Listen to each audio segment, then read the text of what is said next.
Appreciate you guys all coming out today. Thank you to Christian for inviting me out to speak. This is kind of something I've always dreamed about or envisioned, but this is like my first time actually doing this in front of a big group of people. So definitely honored and privileged to be here. Like Christian said, my name is David Acal. I am the head trainer at Amplify. I was working at the YMCA on campus about 2.5 years. Some of you guys might recognize me from the Y. I know Christian, we did a little icebreaker, but just by a show of hands, how many people in here are looking to get into personal training at some point? Anybody? Good, got a few, 3 or 4. Awesome, okay. We got any physical therapists? Yeah, good, okay. Chiropractors? Athletic trainers? Okay, so got a big, wide array of everything, and I truly believe that this is the best job in the world, the best profession. It doesn't matter if you're a physical therapist, trainer, chiropractor.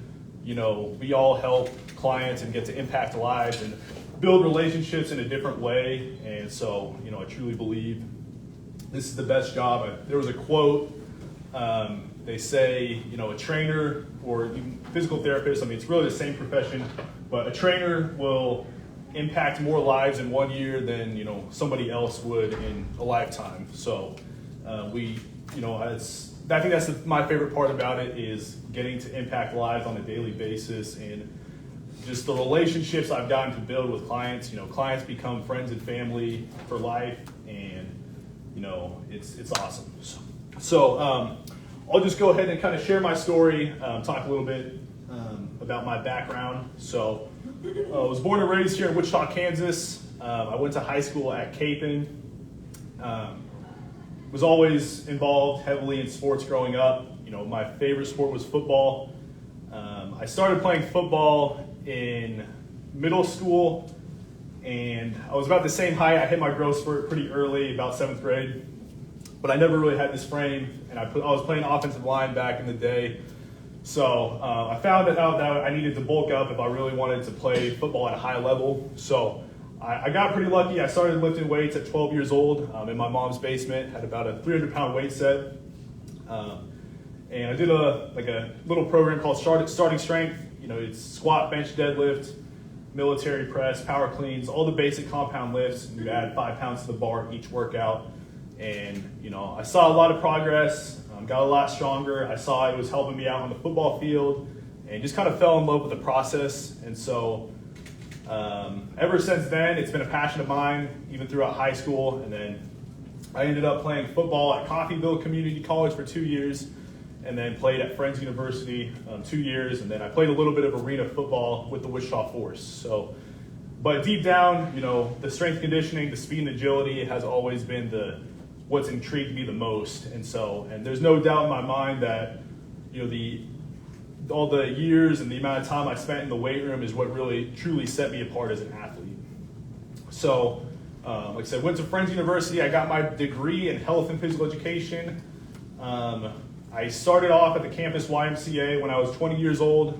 So I'm 23 now, so I've been doing this about 3 years. Kind of like Christian touched on all those points about being a trainer pretty well. The YMCA, they have a pretty low barrier of entry. Vasa, Genesis, all those gyms, big box gyms, usually have their own certification. So that's what I started off at. And to be honest, I don't really think I knew anything about personal training when I started. But just like when I started lifting weights, I fell in love with the process of becoming better as a trainer. So, I made a lot of mistakes early on in my career as a trainer. I just kind of got thrown into the fire, didn't really know what I was doing. But like I said, I learned from those mistakes, basically anything I could do to learn, reading books, listening to podcasts, researching, reaching out to mentors and networking. I take those opportunities. And I think it says a lot about you guys that you guys are here today and, willing to learn and grow and develop those skills, because it's going to take you far. Networking is going to be huge.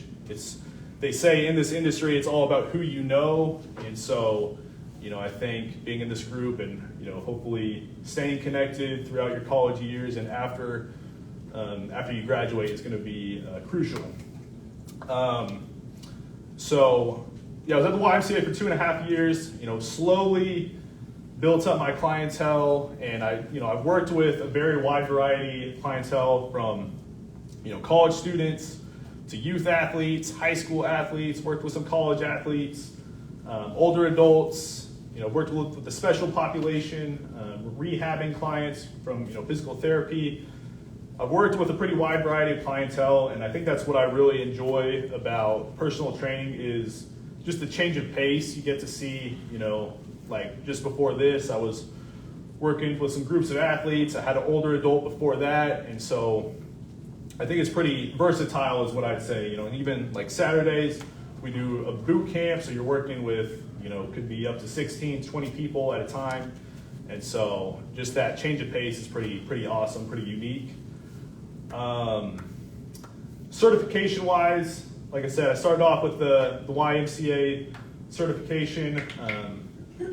And like Christian said, I think the CSCS is really the gold standard certification in strength conditioning and in personal training.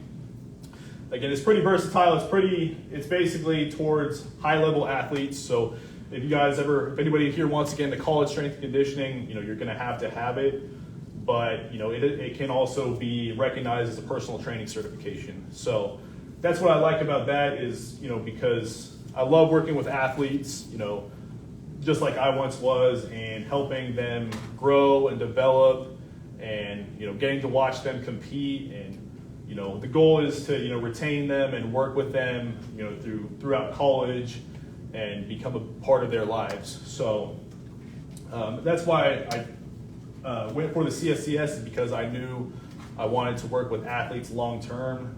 And the way I think about it is, if you can work high level athletes, it's going to be relatively easy to train the general population. It's the same principles. Squat, push, pull, hinge. General pop should be doing that as well as athletes. Just some common questions I get. And Christian kind of touched upon it. The schedule. That's kind of it's pretty unique about personal training is you get to make your own hours ultimately, but I think especially when you're starting off, you kind of have to take what you can get. So like Christian said, usually you're basically working as a personal trainer when your clients aren't working. So that could mean early mornings or evenings. Sometimes you'll get like students during the day that, they have breaks in between classes, so maybe you'll train the students in the afternoon. But when I was at the YMCA, and even now, there's been days where I'm in the gym at 6 a.m., got a break, back at 9 o'clock, 10 o'clock, break, 2, 3, break, and then got my evening clients. So, it can make for long days in the gym, but, I think if it's a passion and if you love what you do, you'll find a way to spend as much time in the gym. Schedule, I'm trying to think. Yeah, I think that's kind of the bulk of it, what I wanted to touch on. I told somebody the other day, I think one of my favorite parts about being a trainer is I get to wear a t-shirt and shorts to work every day. So you can't beat that. But yeah, I think that's pretty much all I got. I don't know if anybody's got any questions. Yeah. How has COVID affected your COVID, okay. So it's crazy. I actually started off training clients like right when COVID started. And so people would always tell me like, oh, what a time to start as a trainer. It's a tough time. It's been interesting. Like I remember when I was at the YMCA, literally right after COVID happened, I got kind of a handful of clients, and it's because during COVID, gyms were closed and people weren't able to work out as much. So I think they called it like the COVID-15, people started putting on weight, and then I feel like that kind of increased the need even more for a trainer, which was good. Then there has been, the older population, some of them have been a little bit nervous to come back to the gym. So that was a challenge, and just, constantly sanitizing equipment. I remember at first we were at the Y, we had to wear masks when we were training clients, had to kind of keep our distance, couldn't really share equipment. Luckily, it seems like it's all starting to calm down, and people are coming back to the gym, which has been good. So I think that's, kind of answers that question. What's your question? How is it trying to advertise or get like clientele? Yeah, really good question. So that can be a challenge. Being a trainer, I think, is really a grind and it's a hustle. And I'm glad you asked that question because I think people think being a trainer is just working out and programming, but it's so much more than that. And like you said in the slideshow, it's the soft skills, it's communication, it's sales, it's marketing, client retention, community outreach. And so when it comes to getting clients, like I said, it has everything to do with relationships, in my opinion. I do a lot of stuff with social media. I mean, I try to post every day, and that's helped get my name out there. And it seems like almost everybody's using social media these days. But I truly believe relationships, in-person conversations, nothing's going to beat that. And so, especially so, when you're at the YMCA and you're at big box gyms, that can be a little bit easier because you constantly got people coming in through the fitness floor, and people might even ask the front desk for a trainer, and then that trainer basically goes, or that client basically goes straight to the trainer. Now, if you ever want to run your own business or go to a private studio, that's going to be a little bit more of a challenge because, again, you're not always having clients walking through the door. So, social media, I mean, that helps a little bit, but, like I know with Amplify, we do stuff like tabling events to where we can just, meet new people, set up at soccer events or football games or, wherever. That's a good way to meet people. A lot of times you have to kind of work for free, offer your services for free at first. Free sessions, free consultations. We do free boot camps. We've done free speed clinics. They say, the early years are always the hardest. And so anything you can do to get your name out is going to be crucial. So that's what I would say. Yeah, that's a question. What are your thoughts on contracts with different companies? Yeah, absolutely. That's a great question. We have so many gyms in Wichita. To be honest, I think it is fairly oversaturated. There's the employee model and there's the independent contractor. Is anybody kind of familiar with the differences? No? Okay. So I'll kind of run it down a little bit. Even if you're a physical therapist or chiropractor, this is something you could see later on down the line. So independent contractor is basically, you're paying rent to a facility, but you're running your own business. So oftentimes, you're not going to be fed any clients. A lot of times you won't receive any guidance. It's kind of just, you pay me $200 a month. You can train here. You bring your own clients in. You can you can honestly pretty much do whatever you want as long as you're paying $200 or however much it is per month. The employee model, I like that model typically a little bit better, especially if you're first starting out. And I think starting out at a big box gym like the YMCA or Genesis or Planet Fitness, somewhere where you can gain experience fairly quick is very beneficial to trainers. Just because, like I said, there's typically a pretty low barrier of entry. So if you're kind of unsure if this is something you really want to do, it's good to kind of get your feet wet a little bit. But then I think once you start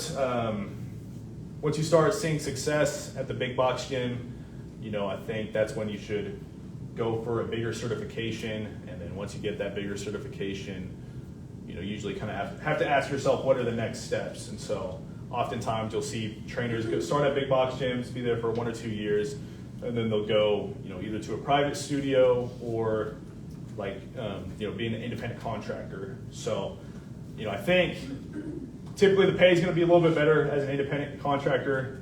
Sometimes it's commission based. So if you're charging $60 a session, you'll give the gym $20 of the split and then you keep the other $40. Whereas employee model, typically, like I know when I was at the YMCA, they took about 60-70% of the pay. 50-50 split is kind of, I think, a good standard to work towards in the employee model. Usually it's going to be a little bit harder to profit as a gym owner if you're giving an employee more than 50% of the profit. So that's kind of the pros and cons of being an employee of an independent contractor. Have you felt like you had to be like I know you have the knowledge to physically get them there, but how often do you feel like the mental side and getting like the motivation and coaching is part of your job too? It's a big part of it. I'm pretty lucky. I work with some great clients that are pretty motivated, like Kirk here. I mean, it seems like he's always walking in through the door and is ready to go. Has worked out 3 times a day. So working with people like him is great. But I have had my fair share of clients that are super hard to motivate. A lot of them don't want to show up for sessions. So it can be tough, but I think giving, clients, having them set a goal for themselves and constantly reminding them why they're doing it is super important. And so, yeah. Any other questions? Yeah, you mentioned that you like reading. What's the best book you've read and the biggest key point you've taken from it? Okay. Well, that's a tough question. Yeah, that's something I really try and do is read 10 pages a day. Like I said, if you're not always learning, you're falling behind. That's a really good question. I've read a decent amount of books, and I'm starting to read a lot more like personal development, marketing, sales books. Trying to think real quick. I guess one book I love was Can't Hurt Me by David Goggins. I don't know if anyone's read that book. It's a great book. It's all about mentality, like being tough. So, I just try to apply that to my everyday life and, being mentally tough as a trainer, because it can be a grind. You can, to be honest, being a trainer has a very high turnover rate, and I think it's because a lot of gyms are not. To be honest, I think there's a lot of gyms in town that are not very well ran, and so trainers can kind of get thrown into the fire. They're not making much money. They're not training clients. They don't really know what they're doing, and then they quit personal training and they change careers. And it's a very common thing to see these days, and so that's kind of something I'm trying to do. That's why I'm here today, is because I want to help change that, and I'm trying to share what I've learned over these past few years. I still got a long ways to go, but to think about where I've started to where I am now, it's been pretty awesome. And now I'd love to, help others get to where they want to be. So. How about podcasts? Podcasts, good question. The best one I can give you guys is, if you're a personal trainer, the one called Mind Pump. I think that one's really good. Chris, you know that one? That one's really good. It's basically 3 or 4 older guys. I think they're in their 40s or 50s, but they've lived the grind at the gym, training, 14-hour days in the gym, and they've worked with a wide variety of clients, and so they're the same way. They have a big podcast where they talk about the ins and outs of the industry, and that's one I would recommend to almost any aspiring trainer, or even if you're not a trainer, it's still I think beneficial to listen to, even if you just enjoy working out. So, let's see, any other questions? Yeah, awesome. Well, appreciate you guys having me today. Definitely been an honor. I have business cards up there. Also, like I said, my Instagram at David Acow Training. I'm always trying to post content on the daily, and not just I like to share my client successes, personal workouts, and then also just things about the industry that I'm learning. Just trying to share with you all. And so, then also, if you ever got any questions, you can DM me. You can shoot me a text, email, and I'd be happy to get back with you. So, yes.